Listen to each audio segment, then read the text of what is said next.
Hello guys, welcome to SendyMix online tutorials. On today's episode we'll be discussing on some problem solving techniques on thermodynamics.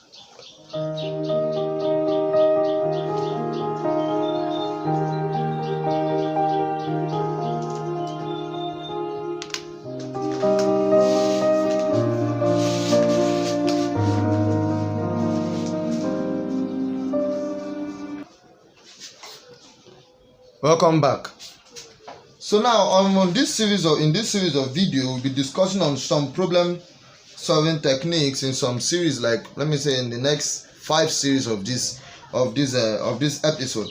But in today's video, let us get down to the question we have on ground. So the question says the saturated liquid water contained in a closed rigid tank is cooled to a final state where the temperature is 50 degrees Celsius. So the final state is 50 degrees Celsius. And the masses of saturated vapor and liquid present are 0.03 and 199.97 kilograms respectively. So our question is to determine the heat transfer for the process in kilojoules. So we're going to be making some assumptions. So now the first assumption we have there is that the system is a closed what? The system is a closed what? System. The second one is that the working fluid is a water. And the third assumption we're going to be making is that the process is a reversible isochoric process. Do you know the reason why? That is because of it is in a closed rigid vessel. Once it's in a closed rigid vessel, is an isochoric reversible process. So once you see a closed rigid vessel, you know that the change in volume is going to be what? Zero. That is to say the work done in that system is going to be what? Zero. So now, and the fourth assumption is going to be making is that the kinetic energy and the potential energy are going to be negligible. So now let us get down to the business. So the formula we're going to be using is going to be Q is equal to change in U plus W. But as I said earlier on, change in W is going to be what? 0, because of the change in volume is equal to 0. So change in volume is going to be what? 0. So now with that being said, Q is going to be equal to change in U. And also remember from our steady state formula that change in U is going to be equal to M H0 minus H1 plus V blah blah blah, which is equal to 0 for the velocity, and for the G equals Z2 Z1, which is still equal to 0.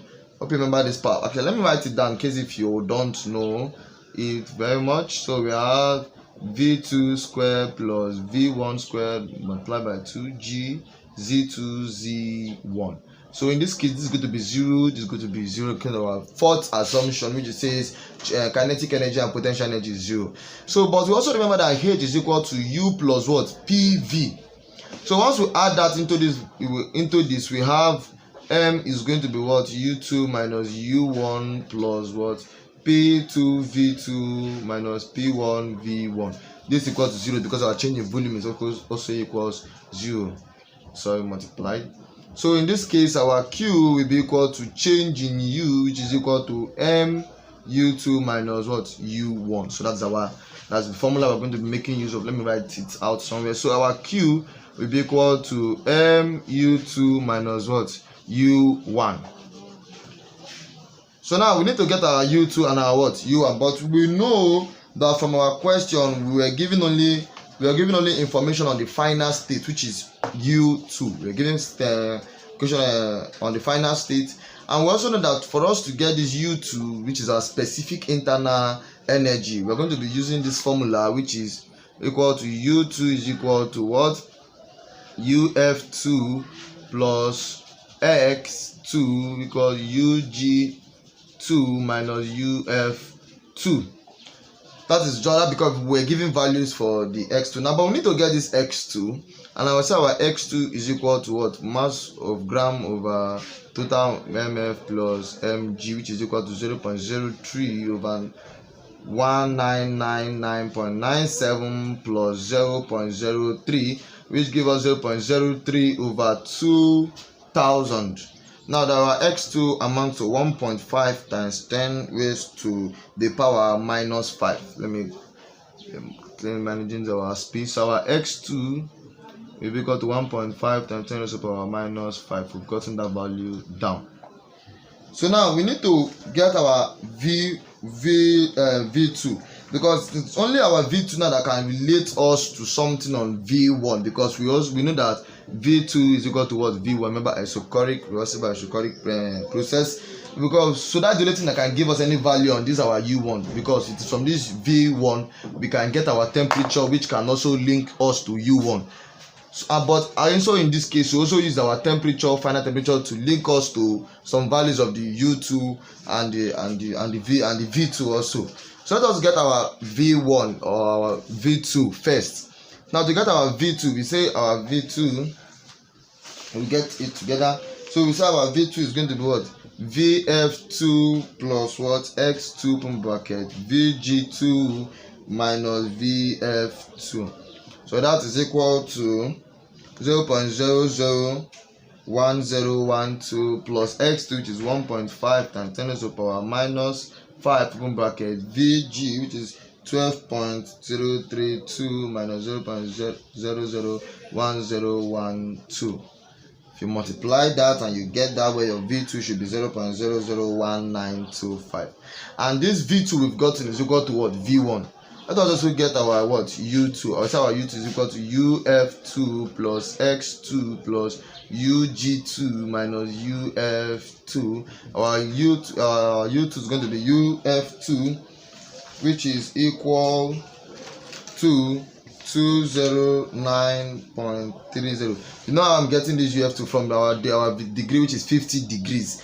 If you check your property table, if you check 50 degrees, you should be getting all of this. You get your F2, and so that's how I'm getting all these values here. But what my aim now is to get my U1, and I know that I don't have any, I don't know anything for U1, but I know that V1 is there. So I can also use V1. After I get V1, then trace it down to property table to get our value for our degree for that U1, and I can just trace everything down to what? To our U1, which is after I've gotten my degree. But in this case now I've gotten my 50 degrees for U2, so that's what I'm using to get all these my values now. And once I've gotten, and take note that once I've gotten down my value for my U1, I can actually if I got my value for my U1, I can't start having if I got my value for T1, I can't start saying UF1 plus X1, because there's no X1. Let us start from there. There's no what? X1. So we just have to just get it straight. So we can't, there's no value for X1 to our X1 there, because what we're giving is the final state for the vapor and for the liquid. That is the final state that we are giving. We're not giving for the initial liquid state.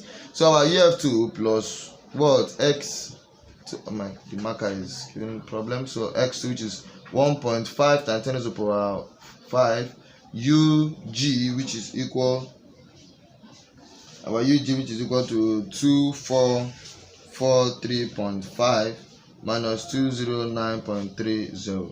If you get that right, your U2 should be coming out as 209.334 kilojoule per what? Kilogram. So now we've had our U2. Let me write it somewhere. Now let us write our V2.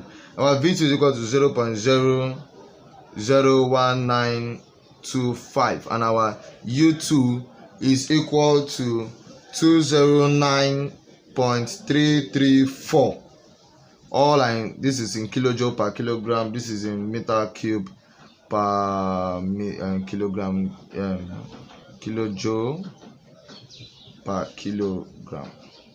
So we've gotten our V2, we've gotten our U2. So what we need to get is our U1. But let us get the degree that can give us our temperature, that can give us what? Our U1. So now from this, now since we know that this is equal to V1, we just go to our property table and scan for 0.01925. So open your property table now. That should be in page 5, page 8. So have you gotten it? So open now to 0.01925. Now trace out the place you see 0.01925. You find out that it is not exactly that 0.095, but it is approximately. So now it is between 220 and 222 degrees. So now we need to interpolate that to get our real degrees there. So interpolating that now becomes 2220 and 222. And remember our T degrees. So we have 0.00190. We have 0.001925, and we have 0.00194. Now to get this our degrees, It's going to be this minus this, this minus this, this minus this, this minus this. If you do your math correctly, your T1 should be coming out as what? 221.25. Well, we need to approximate this thing for simplicity. Approximating that becomes 222 degrees Celsius. So just go to your graph now. I say graph. Just go to your property table now and scan for 220 now. Just go straight to your U1, you'll find it. So now we've now known our U1. Our U1 now is going to be 949.98. So our Q will be equal to M, which is what? 2000. This is total mass, sorry. This is total mass. U2. Our U2 is what we've had here as 209.334 minus 949.98. So our Q will be giving us minus 1481 kilojoules. So with that being said, I'll be drawing the curtain on this video, and in the next video we'll also be discussing on this problem solving techniques. Also we'll be discussing on more advanced problem solving techniques. I hope you've learned, and if you also want to, you can also go back and try to keep up with the solvings. Also learn to practice this on you, because as they say, practice what makes what perfect. At this point I'm dropping a comprehension. Yeah, bye bye and have a wonderful day.